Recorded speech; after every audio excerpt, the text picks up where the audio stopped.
Hello, everybody, and welcome back to Adventures in Collecting Premium Toyetic Event. This week, we are taking a look at the WWE's latest PLE, that being Clash in Paris. Of course, live from Paris, France. So already a couple weeks out from Clash in Paris, but due to some travel and some other obligations on the podcast, we haven't had the chance to talk about who we feel is most toyetic from this premium live event. But before we hop into that, a little bit of housekeeping. So, of course, it is September, and as always, we do have our monthly giveaway. And this month, our monthly giveaway is actually directly connected to Clash of Paris in a lot of ways. This month, on our Instagram, so if you follow us at AIC underscore podcast, AIC underscore podcast, excuse me, on Instagram, you will find a pinned post where you can enter yourself to win a John Cena. So the invisible collector's edition WWE Elite John Cena is yours for the taking. So we partnered with our friend Alex West Collects, another pillar of the wrestling figure community, to give away one of these John Cenas. So in order to enter to win, you can, like I said, head on over to at AIC underscore podcast on Instagram, and you will find a pinned post there with all the rules.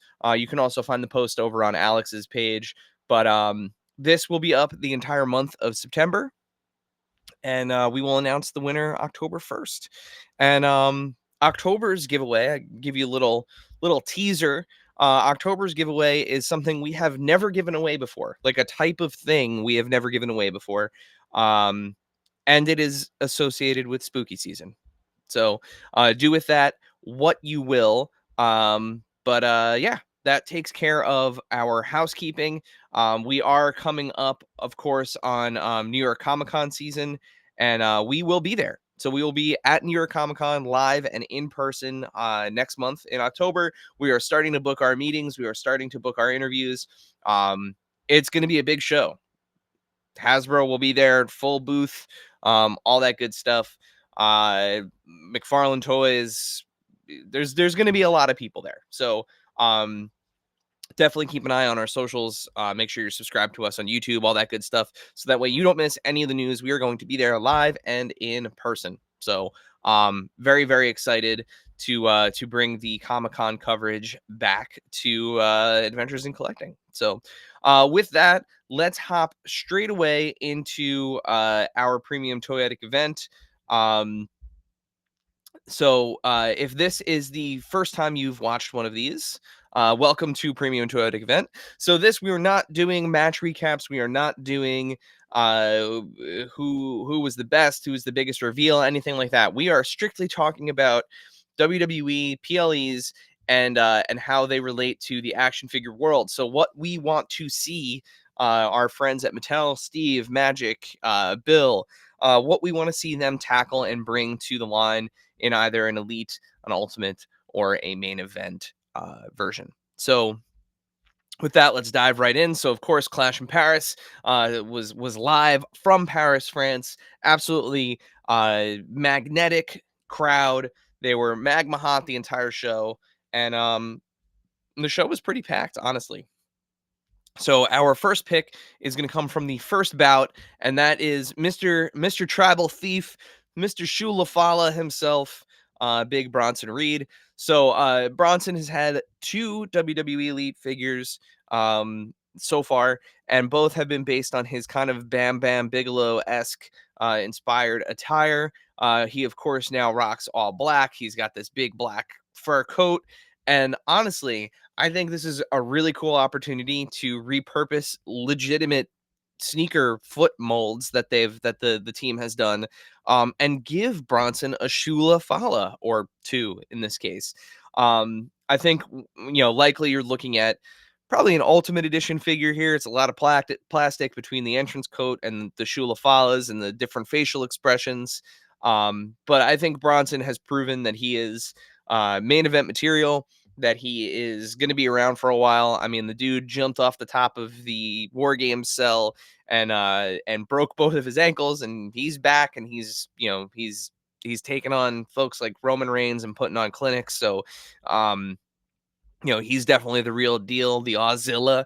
Let's get him into the Ultimate Edition, and let's get him some Shula Falas. Let's get the Tribal Thief back into onto shelves, and onto pegs and into people's collections to join his other two elite figures. So yeah, our first pick from Clash in Paris is Big Bronson Reed. Moving on to the second pick. Now this, we normally don't talk about main events on this the main event line in this in these episodes. We typically will stick to elites or ultimates, but I actually think this is a really fun opportunity to put Sheamus and Rusev into one of those main event showdown packs. So 2-pack. You could put, maybe instead of a belt, put a couple weapons in there. The shillelagh, for instance. But it's been a while since we've had Rusev, obviously, in the WWE Elite line. We most recently had Miro figures from the folks over at Jazzwares during his run in AEW. The second of which was actually a very, very good figure. But he's Rusev again. So Rusev is back. The Donnybrook match was awesome. I mean, these two are just, they're very good friends in real life, and their chemistry in the ring is I don't want to say unrivaled, but it's up there. I mean, they are so good together in the ring. Like I said, we haven't had a Rusev figure in a while. So while I would love a new Elite Rusev figure, I think this would be a cool opportunity to do one of those 2-packs, put them together. Sheamus has been wearing a lot of red recently. It was nice to see him back in the green trunks, more classic Sheamus colors, and Rusev in the UFC style trunks, and the kickers and everything. Both just two toyetic meaty dudes. So would love to see the Bulgarian Brute back in the into getting into collections. Those the older Rusev figures, not only are they aesthetically no longer accurate, as Rusev has changed his look, slimmed down and bulked up and balded. They are pretty expensive on the aftermarket, so would love to be able to get some Rusev action, figure photographers and on shelves and stuff like that. So yeah, let's get Rusev back into collectors' hands. Moving on to pick number 3. It's going to take us to the women's intercontinental match from the event, and it is Nikki Bella. So Nikki's been on TV quite a bit. She's still got it. I mean, she's awesome in the ring. She had a great match against Becky at Clash in Paris, and she's been a part of a lot of storylines since her return. And while we wait for the potential return of her sister, maybe somewhere down the line, in the meantime, let's get Nikki back into an elite form. So, nothing, a lot, nothing, same but different, right?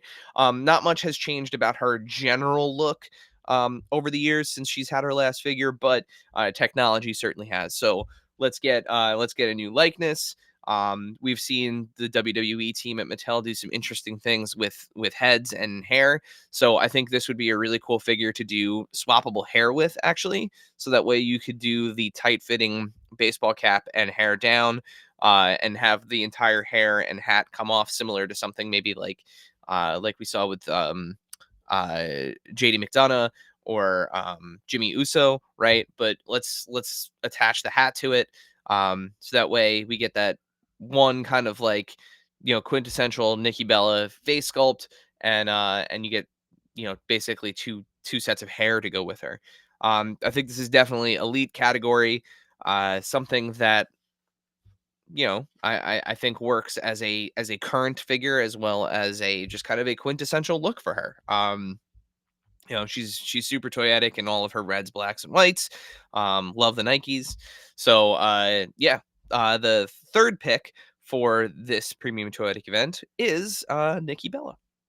And that brings us to our final pick. This would not be an Adventures in Collecting PLE as of late, or premium PTE as of late without picking this next superstar. But of course, we're gonna close it out with CM Punk himself. Even though right now I am way more concerned about getting a new AJ Lee figure than I am getting another CM Punk figure.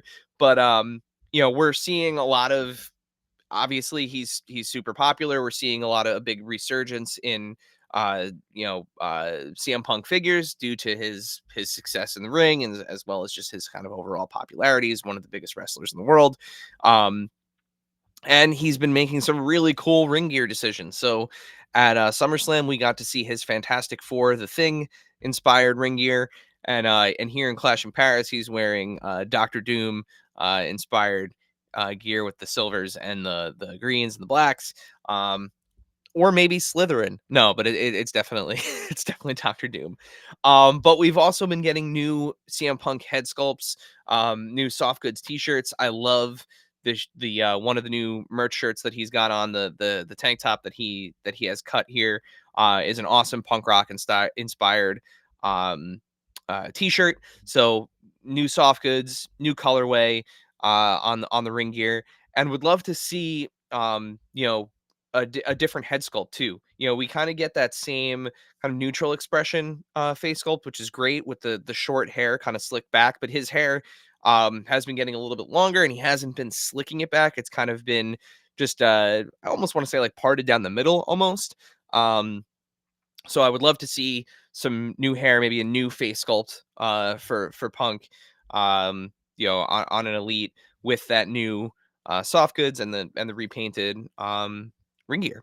But yeah, again, just would make an awesome figure, and I love whenever they can do one of those subtle nods to a fandom or a property that they maybe don't have license for, but because of the specific color choice, the nod is there. So if we don't get the well, we should get the the ultimate edition Fantastic Four inspired SummerSlam CM Punk. That would be amazing, but I think this would make a great Elite figure. And again, just a new head sculpt, maybe with some updated hair for Pepsi Phil. And as you know, with the Elites and Ultimates, you can swap heads and stuff like that. So if you want to use this head on a different body, for whether it's for photography or display or play, you could. So absolutely love to see this version of CM Punk come to the Elite collection. So with that brings us to the end of this PTE and our selections from Clash in Paris, but the conversation is certainly not over. So if you are watching this on YouTube, we want to hear from you in the comments below. So let us know, who from Clash in Paris do you want to see come to your WWE Elite main event or Ultimate Edition collection? Hell, I mean, if you want to tell us that this last version of CM Punk here should be a knuckle cruncher, we want to hear that too. So let us know in the comments. Who do you want to see next specifically from Clash in Paris? And while you're down there leaving us a comment on YouTube, go ahead and hit that subscribe button. If you are listening to us on your favorite podcast purveyor, I like that. Make sure that you're subscribed there as well. And if you are listening on Apple Podcasts, we need you to leave us a review and rating on Apple Podcasts. There is no better way to help this show get in front of more ears and eyes than if you do those couple of little things. So little clicks. Click that review button, click that subscribe button, click that like button, leave a comment. All of those things greatly help this show and help us reach new and more listeners and viewers. So with that, that is going to wrap up this edition of Premium Toyetic Event. We hope you enjoyed it. And if you agreed with the picks, great. If you don't, like I said, we want to hear from you. So until next time, this has been your Adventures in Collecting Premium Toyetic Event.